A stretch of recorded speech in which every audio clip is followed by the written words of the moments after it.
Olá, eu sou o André Miceli e esse é mais um podcast da MIT Technology Review Brasil.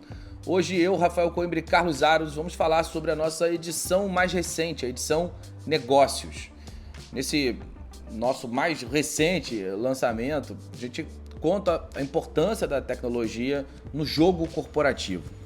Tem também uma capa linda feita pelo Daniel Toys que ilustra essa ciranda, as mudanças que a inovação traz para as empresas e as mudanças dentro das empresas. A gente vai entender como essa partida funciona já, mas antes eu quero começar dizendo que esse podcast é um oferecimento do SAIS, líder em Analytics, e como faço regularmente, convidar você que nos ouve para entrar para a nossa comunidade lá em www.mittechreview.com.br/cine. Rafa Coimbra, faz um resumão dessa edição para a gente começar e escolher alguns artigos para aprofundar. André, a gente está focando muito na inovação como motor dos negócios. O que a gente observa ano a ano, estudando principalmente essa última década, é que os ciclos de mudanças estão encurtando. A gente precisa ter uma visão ambidestra, ou seja, com um olho no presente e outro no futuro, para que as coisas aconteçam. E a gente observa isso em diferentes movimentos dentro da inovação. É algo que a gente constata que passa a ser necessário, não dá mais para fazer como se fazia antigamente, você ter momentos de inovação, núcleos de inovação, partes de um negócio voltados para isso. Hoje tem que estar dentro do DNA mesmo da empresa, tem que fazer parte da cultura da empresa, e esses movimentos, eles acabam trazendo retorno para essas empresas que conseguem sobreviver e muitas delas, inclusive, crescer em momentos de grande incerteza. A gente ainda está passando por um período meio turbulento no mundo, falando de uma maneira macroeconômica. O Brasil também tem aqui um setor com as suas juros altos, tem as suas especificidades, e nesse cenário a gente observa, inclusive a gente teve o segundo ano do Innovative Workplaces, em que a gente constata que as empresas que dedicaram esforços para a inovação, elas conseguiram se dar bem. Essa é o recado. E aí é interessante, quando a gente olha dentro do Innovative Workplaces, a gente nota duas grandes diferenças de um ano para o outro. O primeiro é o aumento de inovação aberta, então a gente vê que muitas empresas às vezes não conseguem fazer esse movimento internamente, ou não querem dar uma respirada, trabalhar com outros olhares e acabam fazendo parceria com startups, um pessoal que está chegando ali com muita vontade de fazer, com ideias inovadoras, e essa combinação de uma empresa mais tradicional com uma empresa mais fresquinha, digamos assim, acaba dando muito certo. Isso teve um crescimento muito alto de um ano para o outro, foi o maior destaque no que a gente mediu.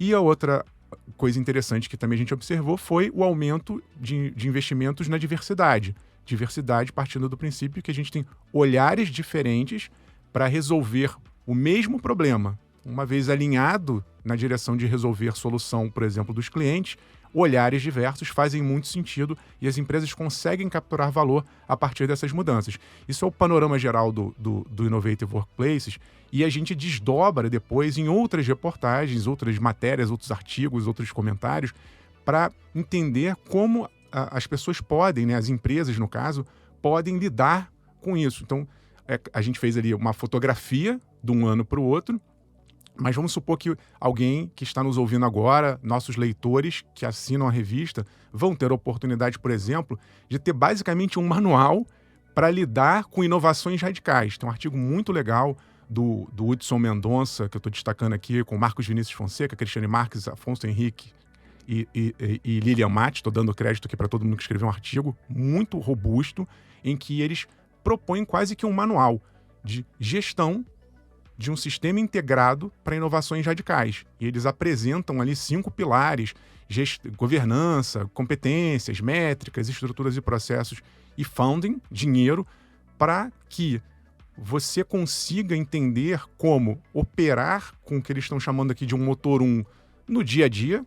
Você não pode parar de fazer o que você está fazendo, a roda tem que girar, você tem que ganhar dinheiro, tem que manter a sua empresa funcionando, mas tem que ter ali um motor 2, um olhar de futuro porque o mundo vai mudar e você tem que acompanhar essas mudanças.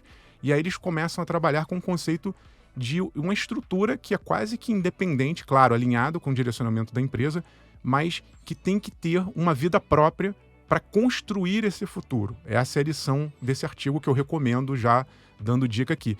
Entre outros, André, estou dando aqui um destaque porque eu gostei muito desse artigo, mas de uma maneira geral a gente está dando um mapa não só do que está acontecendo em termos de inovação, mas quase que um guia também para a gente refletir e pensar como fazer da inovação algo importante para o nosso negócio.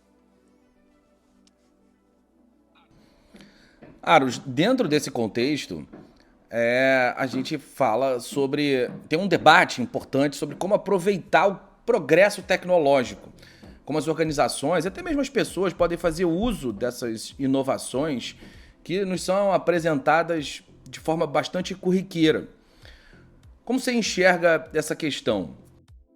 Esse é um tema frequente, né, André? A gente debate isso aqui no podcast, os nossos colunistas têm trazido essa visão nas colunas que publicam no nosso site, e dessa vez um tema que se conecta diretamente com a discussão que a gente promove sobre o ecossistema de negócios nessa edição da revista.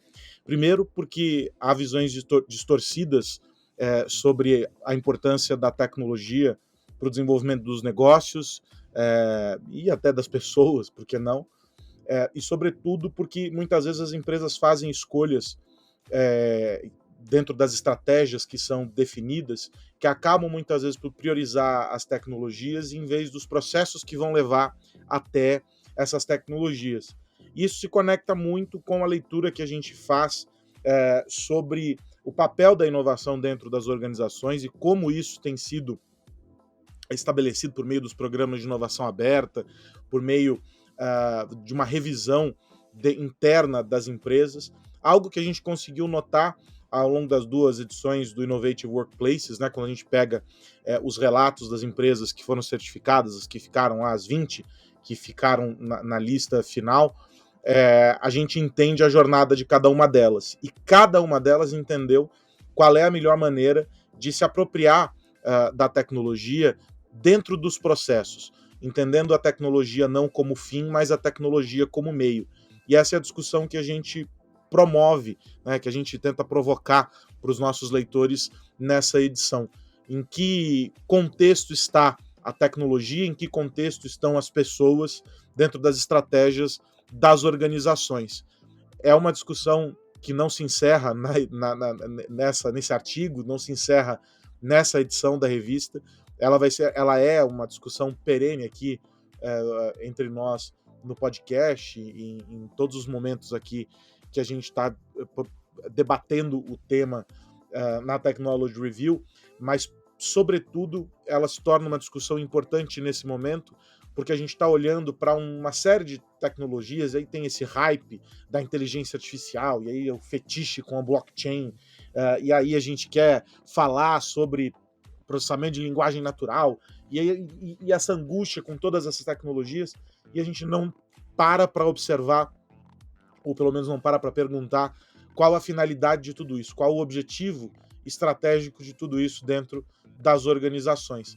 Às vezes é sobre usar menos e com mais eficiência e fazer escolhas sobre aquilo que vai ficar e aquilo que não vai ficar dentro da empresa.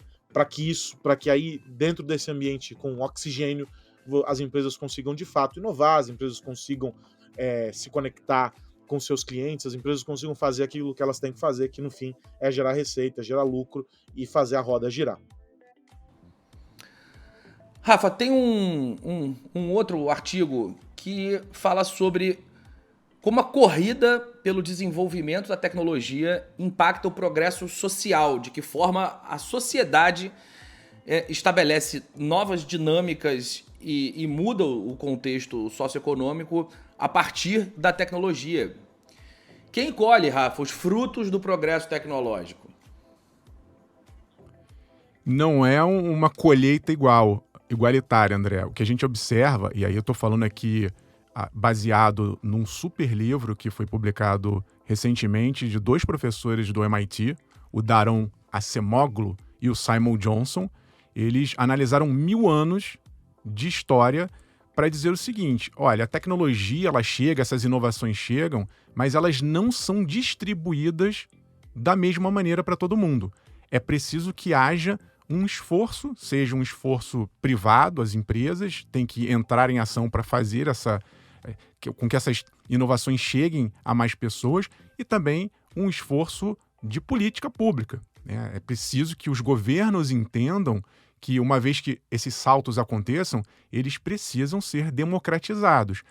Se a gente for comparar hoje a classe baixa, né, até pessoas pobres no Brasil, elas vivem melhor, em melhores condições que, às vezes, reis da Idade Média, né, fazendo uma comparação aqui grosseira, porque tem acesso a energia elétrica, às vezes, a água tratada.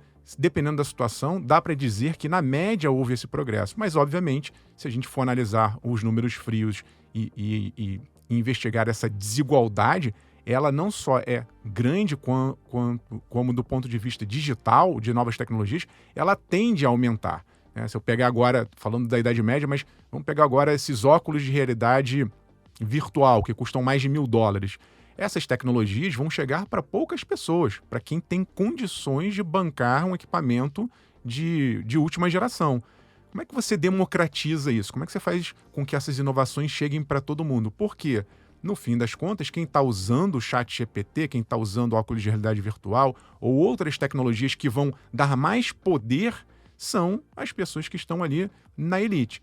Então fica muito claro por esse livro, e a gente escreveu um artigo entrevistando, inclusive, um dos professores, um dos autores do livro, que não dá para ficar parado. É preciso um conjunto, né? Porque a gente fala muito, tem que inovar, tem que criar, tem que fazer e distribuir, e fazer com que essas coisas aconteçam. Para dar um exemplo prático aqui no Brasil, a gente está aí há pouco mais de um ano do 5G. O 5G já chegou para as grandes capitais, mas tem várias cidades ainda do Brasil que estão no 4, no 3G. Eu acabei de fazer uma viagem agora, nesse último fim de semana, não tinha 5G. Tinha 4, mais ou menos, e às vezes eu ficava na maioria do tempo no 3G. Essas desigualdades, elas precisam que haja uma clareza, como eu falei, por parte de entidades públicas e privadas, para que a distribuição aconteça. E aí sim, a gente tem um progresso coletivo, seja nacional, se possível, mundial. Porque se a gente for analisar também o mundo, existem muitas diferenças digitais se agravando a cada dia. Bom, dando os créditos da nossa entrevista, o nosso mascote, o Guilherme Pinto, o mais novo da Technology Review, fez essa entrevista com o autor do livro, e depois a gente vai exibir trechos das respostas lá no nosso canal no YouTube. Carlos Aros, o Rafa trouxe no início uma visão ampla dos resultados do Innovative Workplaces. Falou sobre o processo de inovação, sobre como as empresas mudaram nesses 2 primeiros anos, o quanto essas condições macroeconômicas refletem no processo de inovação no Brasil. A gente realmente viu bem menos empresas pequenas, startups, figurando de maneira consistente e mais competitiva na lista. A nossa leitura e o que algumas dessas empresas nos disseram é que passaram um ano mais difícil, com menos lastro para o processo de inovação e muito focados quase que em sobreviver.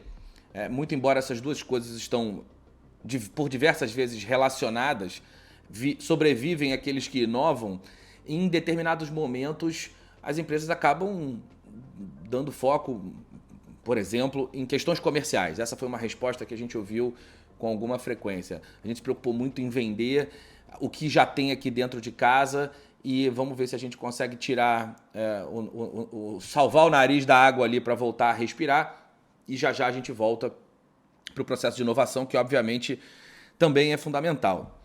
E aí, Aros, eu quero te perguntar das empresas que a gente conversou, que a gente entrevistou, aquelas que figuraram no topo da lista, o que te chamou a atenção, quais foram as entrevistas, as conversas com esses líderes dessas organizações que te chamaram mais atenção?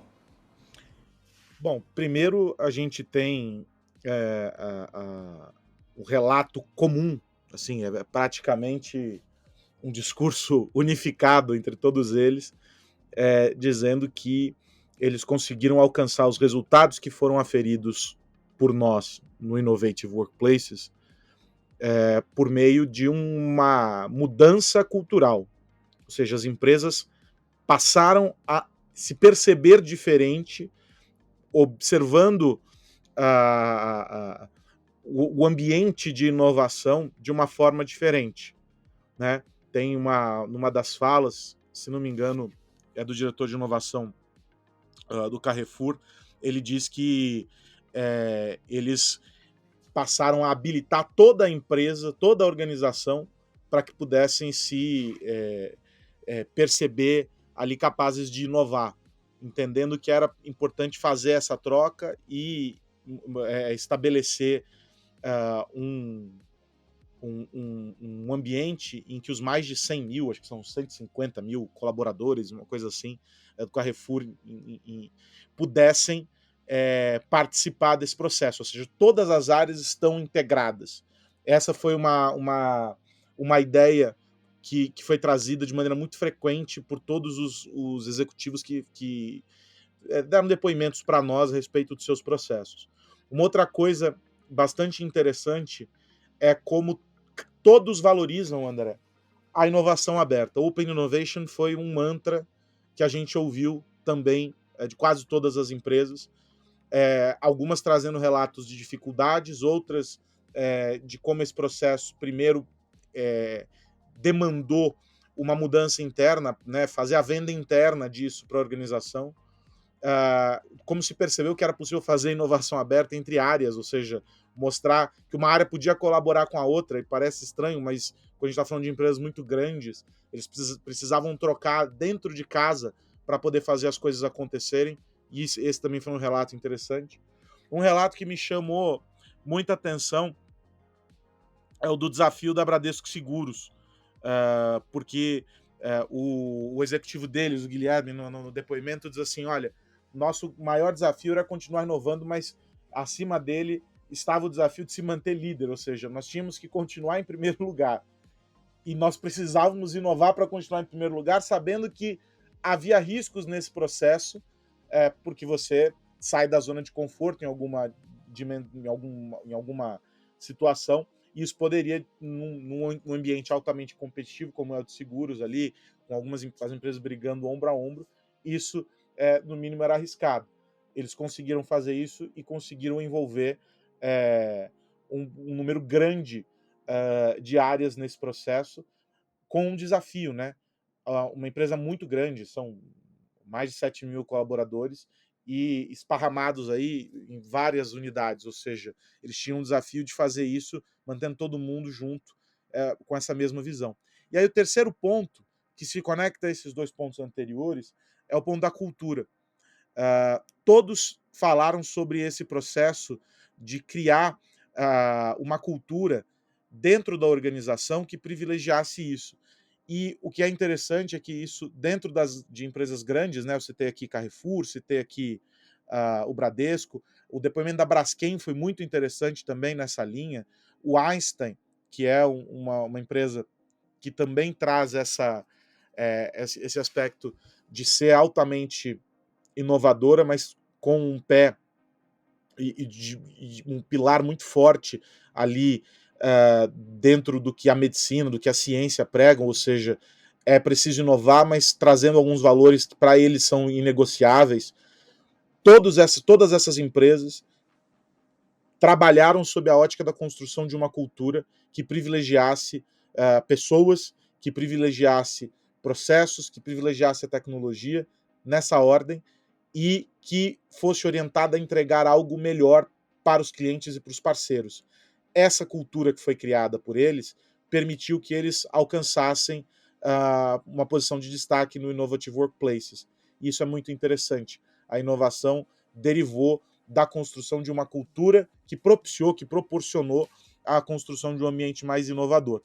Todos eles, sem exceção, falam sobre isso, sejam empresas mais novas, sejam empresas seculares, tudo isso só foi possível, essa jornada só foi possível, isso está claro nos depoimentos, quem ler a nossa edição vai acompanhar um resumo desses depoimentos, resumos desses depoimentos, só foi possível porque se construiu um ambiente que privilegiou a inovação dentro de casa. E eu acho que isso é muito bacana, porque isso mostra que é uma jornada de fato. Não começou na véspera do Innovative Workplaces, ou não começou como algo que essas empresas fizeram para poder participar do selo, para poder entrar no programa. Não. As empresas já estavam vivendo isso e a gente só coroou esse processo, identificando, mapeando, estudando e analisando cada uma delas dentro da metodologia do Innovative Workplaces. Esse eu acho um ponto sempre muito interessante de observar.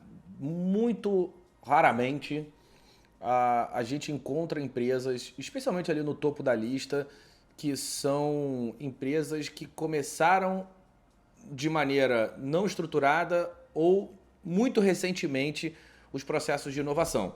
Há uma renovação grande na lista e a gente espera que isso continue acontecendo, porque a gente mede não só a capacidade de inovar, mas também o que essas empresas entregaram nos últimos 12 meses. Então elas precisam elencar um projeto que vai ser avaliado dentro desse contexto da inovação, em um dos nossos 4 pilares, e isso força ou que as empresas se mantenham nesse ciclo de inovação ou faz com que a lista seja modificada, atualizada, que novas empresas apareçam e outras empresas saiam pelo menos desse topo. Lembrando que a gente tem nesse processo inteiro as empresas que tentam e não conseguem nada, a gente tem as empresas certificadas e depois nós temos as empresas que são as vencedoras, as 20 primeiras colocadas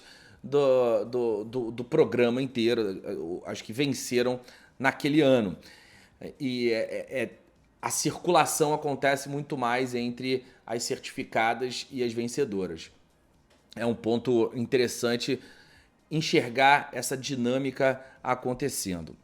Bom, eu tô, evidentemente, meus amigos Rafa e Aros, um cara suspeito para falar, mas eu gosto muito dessa edição. A terceira edição do ano da MIT Technology Review é sempre mais business, é a tecnologia voltada para o negócio. No ano passado a gente falou da inovação propriamente dita, esse ano a gente falou dos negócios e, evidentemente, a inovação é pano de fundo para essa história toda. As cidades onde esses negócios, essas empresas estão estabelecidas também. Por isso é importante a gente observar o contexto macroeconômico, o contexto social, porque eles viabilizam a inovação nas organizações. Bom, os assinantes já estão recebendo, os VIPs receberam antes. Quem é VIP no MIT Technology Review acaba recebendo o conteúdo mais cedo, já está nas bancas e disponível para todo mundo, para aquelas pessoas que querem comprar individualmente a edição também. O que mais você precisa saber? Virando a chave, pergunto, Rafa Coimbra, no que você vai ficar de olho essa semana? André, me chamou a atenção 2 pesquisas que foram publicadas na Nature sobre tradução do pensamento humano em palavras. Explico. As pessoas que têm dificuldades de fala, algumas com maior gravidade ou menor gravidade, não conseguem falar por algum motivo, existem estudos, pesquisas tentando fazer com que essas pessoas voltem a se comunicar com a ajuda da tecnologia. No caso, implantam-se eletrodos no cérebro, a máquina lê esses sinais, traduz, o computador aprende a interpretar esses sinais, já agora num estágio bem avançado, dá para, por exemplo, entender se o cérebro vai mexer a língua, a mandíbula, e a partir dessa combinação de sinais, o computador interpreta que palavra a pessoa gostaria de falar. E, obviamente, isso é traduzido em um texto na tela do computador. Então, esses 2 estudos, um de Stanford e outro da Universidade da Califórnia, mostraram uma evolução assim, muito rápida dentro desse campo de estudo. Pra você ter uma ideia, pessoas que não têm dificuldade de fala falam de 150 a 200 palavras por minuto, é uma média. E pensando, num dos estudos, as pessoas conseguiram pensar e traduzir pelo computador 60 palavras por minuto e no segundo estudo 78 palavras por minuto. É abaixo? É, cerca de 1/3, metade, dependendo do que uma pessoa com capacidade plena conseguiria fazer. Mas veja, é uma evolução absurda. E a taxa de erro, que era de 20%, caiu para 10%. Então as pessoas já conseguem falar, ainda que um pouco mais lentamente, mas com uma taxa de acerto muito grande, e isso é o cérebro pensando e mandando sinal para o computador. Qual é o desafio agora?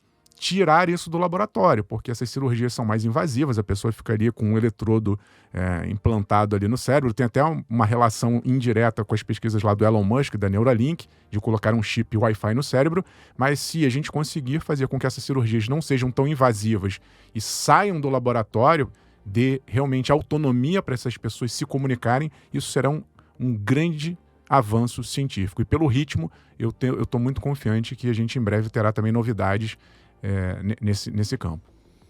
Carlos Aros, e você? Eu estou de olho numa iniciativa, André, que foi anunciada pela Confederação das Associações Comerciais e Empresariais aqui do Brasil, que tem o apoio da Meta e seguramente vai receber o apoio de outras empresas de tecnologia, que é um programa para capacitar micro e pequenas empresas para o digital. E é muito legal esse processo, porque quando a gente olha, tem tudo a ver com o que a gente está discutindo nessa edição, inclusive. Porque quando a gente olha as micro e pequenas empresas, a gente está falando sobre algo em torno de 30% do PIB. A gente está falando sobre um volume enorme de empresas. E em algumas regiões, são essas empresas que fazem a economia girar. Porque ou as grandes empresas não chegam até essas regiões, ou há ali um contexto econômico em que a realidade é a pequena e a média empresa atuando naquela região. Mas mesmo nos grandes centros, essas pequenas e médias empresas são parte de um ecossistema ao qual se somam também startups, as incubadoras e etc., que precisa de um olhar mais atento, justamente porque há um risco enorme de a gente encontrar um desequilíbrio entre empresas com uma alta capacidade de adoção da tecnologia, e aí a adoção dentro dessa premissa que a gente defendeu aqui, da discussão que a gente defendeu aqui, de um uso estratégico, consciente, inteligente da tecnologia. E de empresas que, na contramão disso, estão apartadas desse universo. E por isso estão perdendo negócio, estão se tornando, de alguma maneira, obsoletas, independentemente do setor em que atuem. Então, a gente está falando sobre divulgação de produtos, de serviços, sobre, enfim, mais eficiência nas vendas e do uso de ferramentas simples, muitas vezes gratuitas, que estão à disposição, mas que esses empresários não conseguem entender, não conseguem usar e trazer para o seu contexto. Então, o que a Confederação, por meio das associações comerciais, está fazendo é estabelecer programas de treinamento com diferentes formatos para poder fazer com que esses empresários tenham acesso à informação em um primeiro nível, para que eles sejam educados em um segundo nível e para que eles possam aplicar isso nas empresas deles em um terceiro nível. E isso é muito bacana. O início disso tudo foi no interior aqui de São Paulo. Isso vai se esparramar pelo resto do Brasil e vai ser muito bacana, porque a gente vai perceber mudanças nessas empresas, a gente vai começar a aumentar a maturidade digital desses empresários, desses empreendedores. E isso vai nos permitir começar a tratar de assuntos que a gente já discute aqui no âmbito das grandes empresas para as PMEs. E isso vai ser muito bacana. A gente vai poder falar, hoje a gente está falando sobre inteligência artificial, a gente fala sobre realidade aumentada, realidade virtual, enfim, a gente fala sobre um sem número de recursos que já estão disponíveis para as grandes empresas e que podem também ser adotados pelas PMEs. Hoje não são adotados por quê? Porque eles não fizeram nem a primeira fase. É mais ou menos como se a gente tivesse que alfabetizar digitalmente esses empresários para que eles se conectem àquilo que o mercado já faz. Então, é um passo importante, uma vez que, como eu disse, as as micro e pequenas empresas representam aí algo perto de 30% do PIB do Brasil. Elas empregam demais, elas geram um movimento importante para a economia e, portanto, elas precisam ser inseridas no contexto de uma economia digital. Esse passo é muito bacana, tomara que a gente consiga avançar com isso para o restante do país urgentemente. Tomara, Carlos Aros. Bom, tá na hora de ir, mas antes eu quero lembrar que esse podcast é um oferecimento do SAIS. Rafa Coimbra, até a semana que vem. Um abraço, André Aros, a todo mundo que nos ouve. Já estamos preparados. A gente está falando da edição que está rodando e a gente já começou a preparar a próxima. Tem muita coisa por aí para quem é assinante da MIT Technology Review Brasil. Até semana que vem. Próxima, a nossa edição Inteligência. Carlos Aros, até a semana que vem. Um grande abraço para você, André Miceli, para o Rafael Coimbra e para você que está nos acompanhando aqui. Até a semana que vem. Semana que vem tem mais podcast da MIT Technology Review Brasil para a gente falar sobre tecnologia, negócios e sociedade. Grande abraço para você que nos ouve. Tchau, tchau. Você ouviu o podcast MIT Technology Review Brasil, apresentado por Tech Institute.